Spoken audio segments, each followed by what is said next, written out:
Ay mga katrops, good morning. Ayan, so happy Sunday to all. Sunday po tayo today. So nasa airport tayo ngayon, Terminal 1. Ayan po yung drop nila mga katrops. Oh. Ayan. So napakaganda mga kabiyahero. Walang traffic. Galing tayo ng Makati. Nasa 15 minutes lang.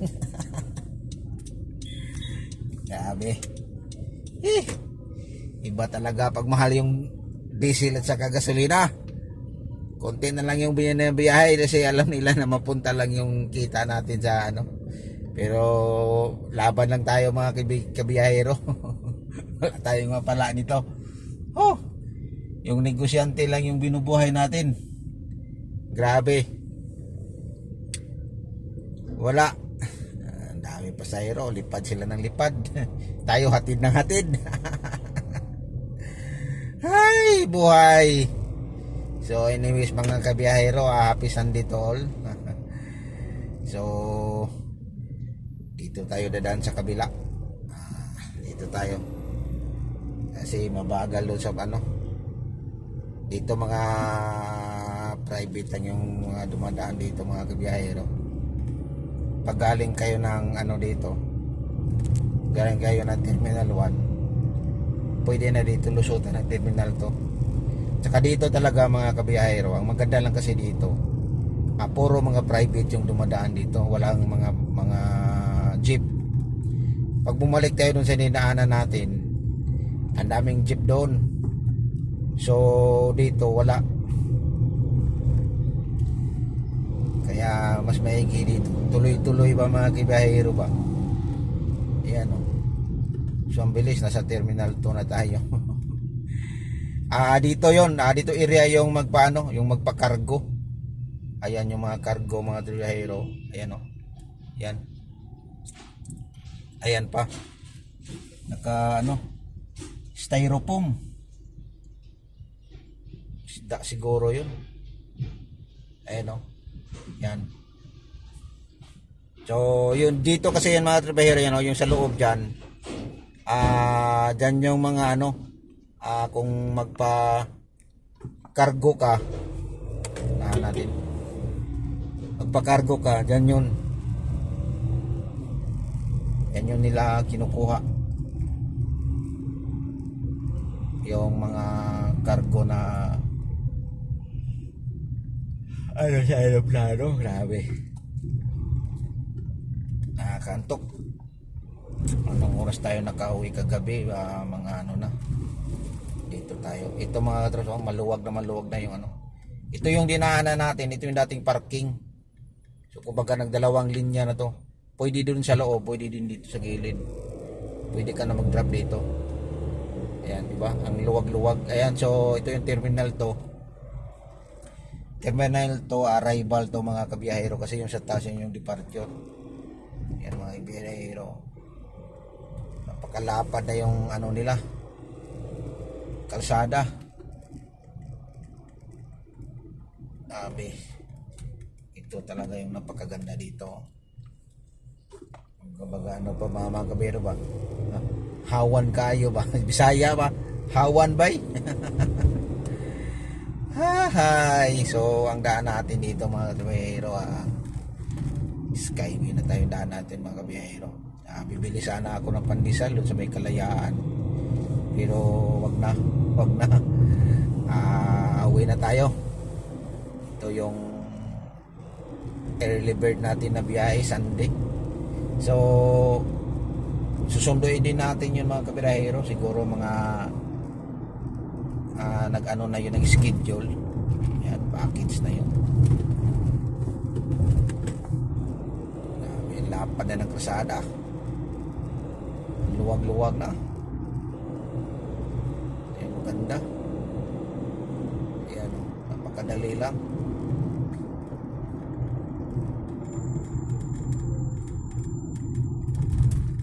Ayan. Ito kasi mga kabiyahero, kung gusto mo talagang nagmamadali, pwede ka pumasok dyan sa Petron. Yan, Petron yan mga kabiyahero. Masa ka doon, tapos exit ka na doon kung nagmamadali ka.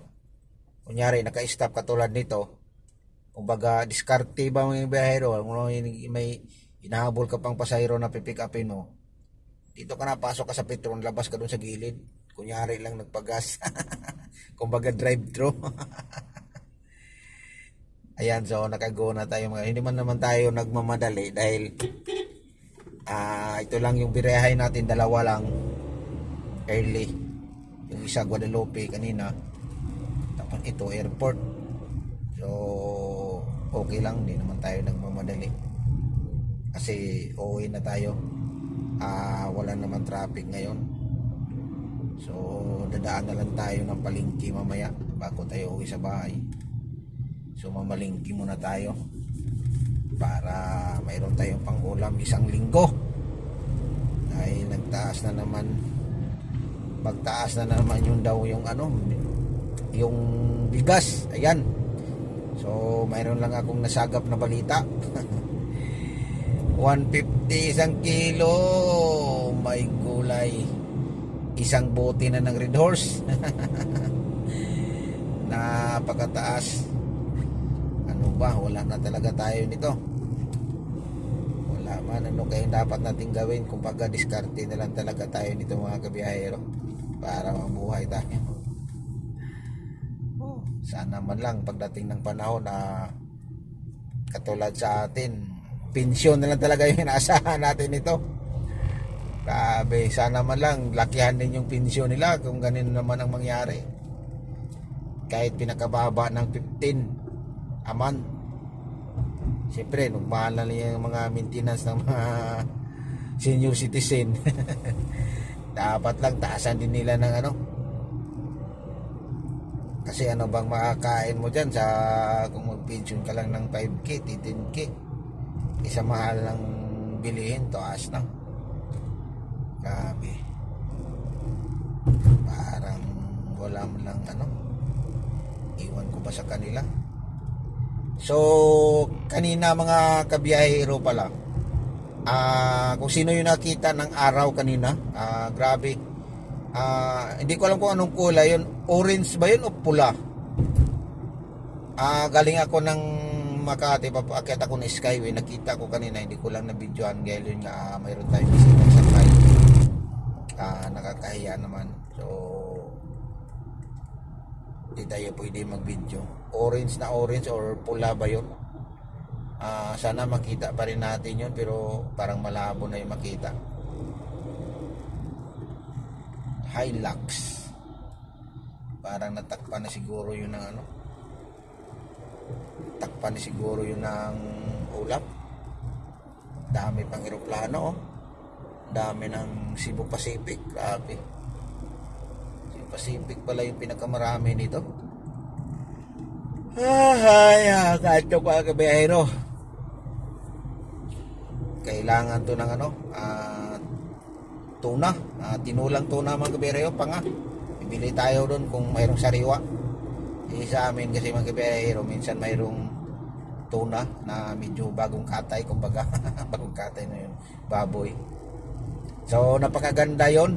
Bibili tayo ng 500 lang naman ang kilo. 500. Grabe, 500 lang ang kilo sa laman 600. So sulit ka naman doon sa 600 kaysa bibili ka ng yung mga isda na may tinik. Logi ka na doon. So magtuna ka na lang yung mga laman, makakain mo pa lahat. May kamahalan nga siya, pero makain mo naman lahat. Tulad ng yan, yung dulong, yung dilis, ganon. Ka nang bumili ng mga matinik na isda, yung mga galunggong, basta yung mga lumahan, yung tulingan. Yan, sa Tagalog pa. Kasi wala naman, mabawasan mo pa yun. Sa tuna pa, buo naman yun, makakain mo lang. Subukan natin mamaya mga kabiyahero kung mayroong fresh na tuna. Dadaan tayo ng palengke. Ayan, so dito na tayo. Ayan, hindi bumukas. Nag-abot pa ng card. Ayan, ayan ang bumukas na. So walang problema sa atin kasi yung ginagamit nating sasakyan mga kabiyahero, active to sa sensor. Hindi pa to na napapas yung taga-punas natin. Ayan o. So bukas agad.